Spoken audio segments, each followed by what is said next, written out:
Masks of God. This is how Joseph Campbell, one of the foremost comparatists in the field, has called myths. He meant with this description to emphasize the point that myths are temporal expressions whose referent is transcendent.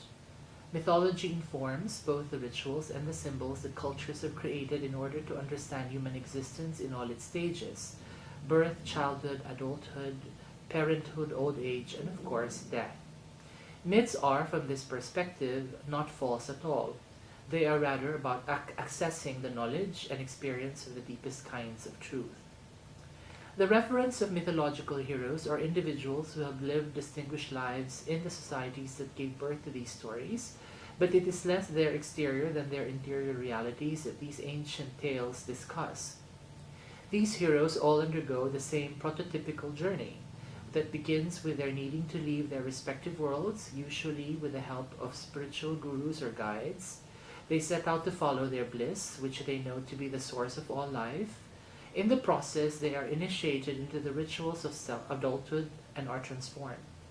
At the end of their journeys, they all must return to their homes, bringing with them the elixir of existence, which is nothing if not a new and transformative consciousness.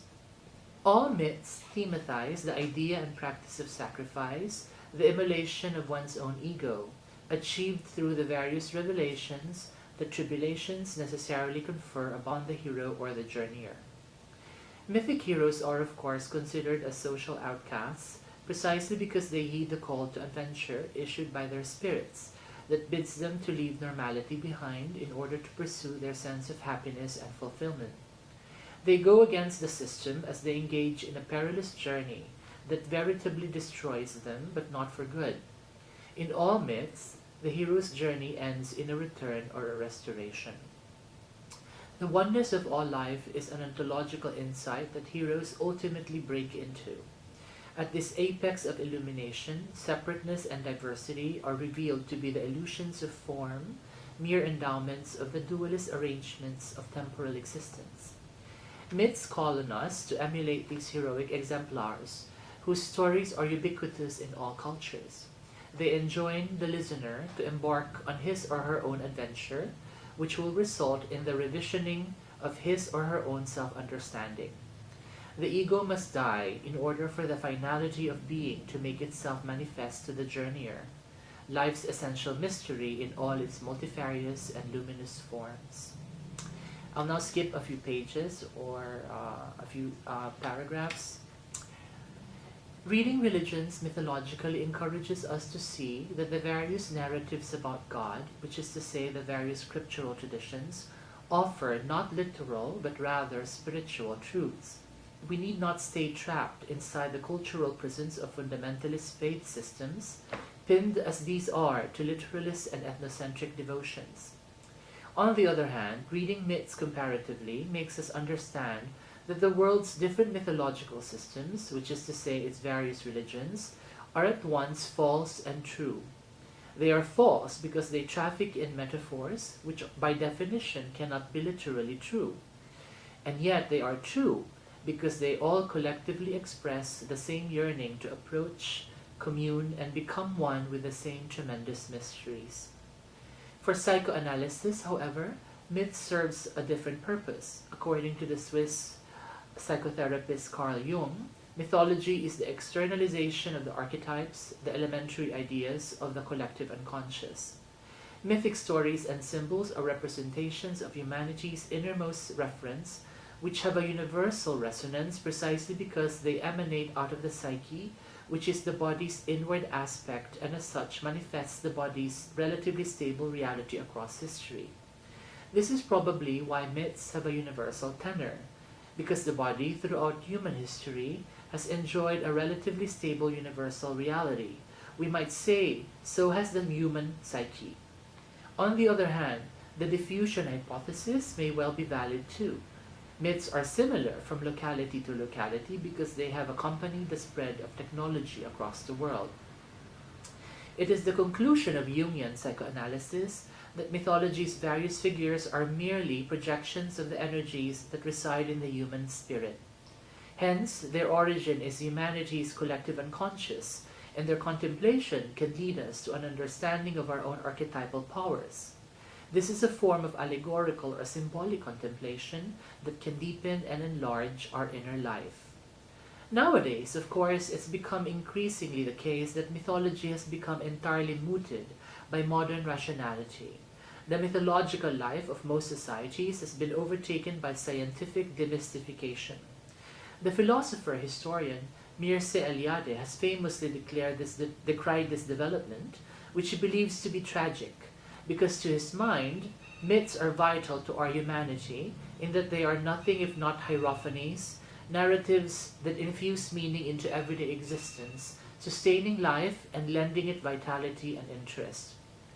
Eliade invokes Jung in this respect because he believes human psychology to be greatly benefited by the stories and patterns of mythology, whose origin is nothing if not the innermost regions of the world's collective psyche. Further into his disquisition, however, Eliade rethinks this position, inasmuch as a cursory examination of contemporary global culture reveals to him that present-day social formations are still actively engaging in the business of producing and consuming myths. These contemporary myths are to be found in the various texts of contemporary mass culture, from journalism to novels to films, that all extol the adventures and achievements of a diverse range of present-day exemplars, celebrities who have succeeded in their respective heroic journeys. To benefit from mythology's illumination, its spiritual potency, we are not required to be superstitiously literalist.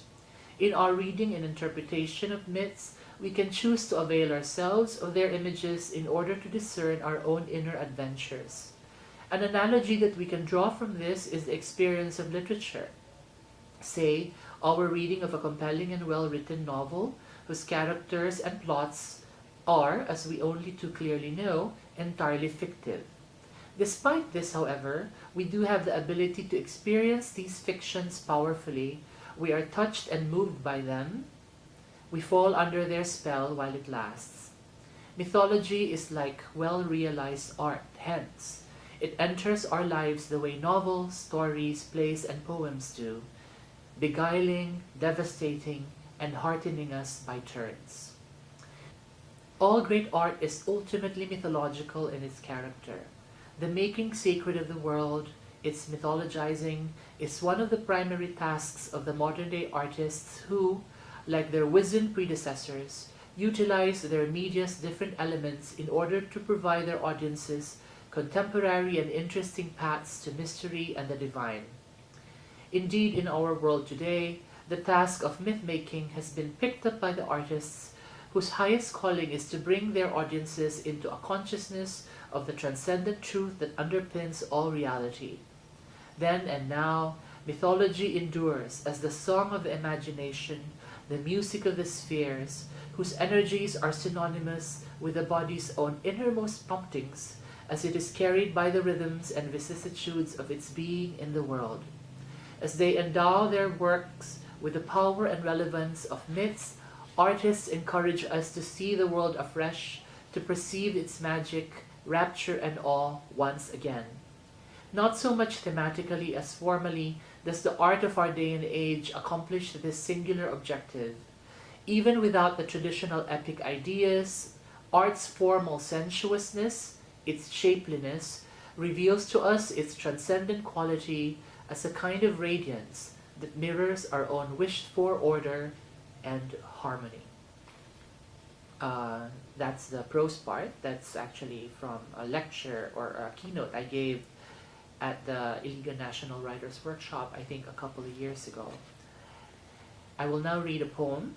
Here is a poem which comes from the fourth section of the book, which is actually an epistolary section. But, as I explained in my answer to the previous question, this book is really about poetry hyphen criticism. So there is that sort of blurring of the genres between creativity and criticality that can be found all throughout this book. The poem's called Bearing the Body. Who can bear the body when all it is desire, and desire is the truest of gravities, pulled and pulling all to itself. I know how desire grounds the will, its bulk pressing us into forgetfulness, which some say is the same thing as bliss. I can imagine the body falling into the softest pit of its desiring, the way I bring myself closer and closer to the fiction of its edges, only because I know they exist. And I can feel you, offering your body to the hunger of every other body against which it rubs, trusting you too might lose it to friction's terrible joy. Tonight, the indifferent world pushes up at my feet, and you've stepped out of its shadows to join me in this sadness. If you no longer want your body, by all means let me keep it. In the light of the humpbacked moon, I shall move past all sense, bend over in sweet prayer to anoint it. It shall be my God, my new form and matter of worship. Losing or trying to outrun my body tells only half of the story. Love, the small of your back is the horizon toward which my swinging weight dreams.